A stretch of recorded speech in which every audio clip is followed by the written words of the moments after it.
Thanks for staying with us on TVC News at 10. The edition features our Sunday specials.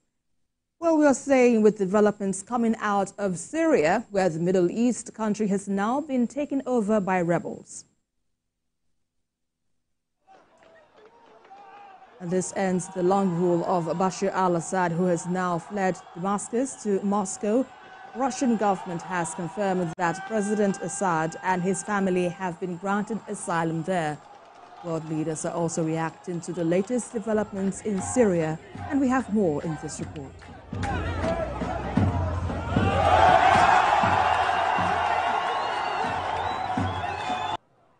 The 12-year civil war in Syria took a new turn on Sunday when news broke that President Bashar Al Assad fled Damascus after rebel forces gained control of the capital city. After the president's forced departure from Syria, Russia's foreign ministry said Al Assad had resigned from the presidency after talks with the sides involved in the conflict and had left the country without saying where he has gone.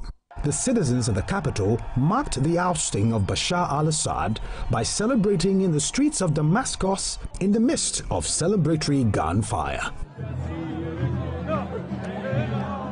The leader of the main rebel group, Abu Muhammad al-Julani, described the toppling of Bashar al-Assad a victory for the entire Islamic nation in his first public remarks in Damascus. Countries and international organizations have reacted to the latest developments. US President Joe Biden said the fall of the Assad regime is an act of justice that is allowing a historic opportunity for Syrians to build a better future for their country. To thousands of innocent Syrians, the fall of the regime is a fundamental act of justice. It's a moment of historic opportunity for the long-suffering people of Syria to build a better future for their proud country. It's also a moment of risk and uncertainty. As we all turn to the question of what comes next, the United States will work with our partners and the stakeholders in Syria. President Macron celebrated the fall of al-Assad's regime when he posted on X that the barbaric state has fallen in Syria and sent wishes of peace to the people in the country. Prime Minister Benjamin Netanyahu commended the fall of al-Assad, describing it as a direct result of blows dealt to Hezbollah and Iran by Israel. This is a historic day for the Middle East. The collapse of the Assad regime, the tyranny in Damascus, offers great opportunity, but also is fraught with significant dangers. This collapse is a direct result of our forceful action against Hezbollah and Iran, Assad's main supporters. It set off a chain reaction of all those who want to free themselves from this tyranny and its oppression. German Chancellor Olaf Scholz also shares the stance of Prime Minister Netanyahu. He described it as good news and called for a political solution to stabilize the country. Egypt has asked parties in Syria to preserve the capabilities of the state and national institutions. The United Nations is already looking ahead to a possible solution to the crisis in Syria by calling for a political way to move the country forward. The European nation described the end of al-Assad's dictatorship as a positive and long-awaited development. And for more discussions on this, I'm being joined by a global affairs analyst, Collins Nweke. Good to have you on the news at this time. So we understand Syrians are already celebrating Assad's fall, and reports say he is already in Moscow with his family. But the rebel coalition says they are working on forming a transitional government. What do you think comes next now for Syria? Thank you, Esther, for having me. Syrians rightfully all over the world and in Syria itself are jubilating. I think the euphoria is just amazing. Yes, what is next? What is next is to begin the process of, stabilizing the situation and then, rebuilding of Syria.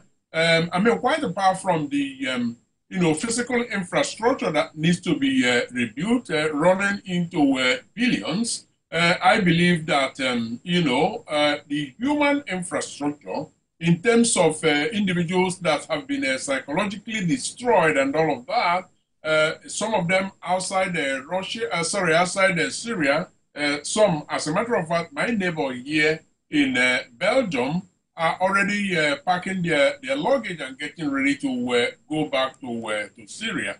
And then, widening that further, you'll ask yourself, what the international community will now be doing. We've been hearing the different, international, leaders talk about their plans, starting with the United States of America, that has talked about supporting their partners in the region. They have sort of, ruled out boots on the ground, but will provide quite a lot of support to help in, the stabilization process, elections, before then, new constitution, and, quite a whole lot of things. A major concern, of course, is the chemical weapons that is littered everywhere in Syria. They are working also to, they are beginning work rather also to neutralize that, or according to them, take care of them, So those are the immediate things that are in the minds of everybody. And I think it's a very good thing that the coalition of the opposition have, come together to say, let's, get Syria working again. And in getting Syria working, we understand there's a talk about the possible power vacuum now leading to, well, chaos in the country, especially with accusations that the rebel coalition has ties with a supposed terrorist group, Al-Qaeda. What do you make of this? Do you see this as a real threat, and how do you think Syria now can avoid any potential instability? The crisis is not entirely over, Esther. You are absolutely right about the fact that, terrorist elements continue to be present in Syria.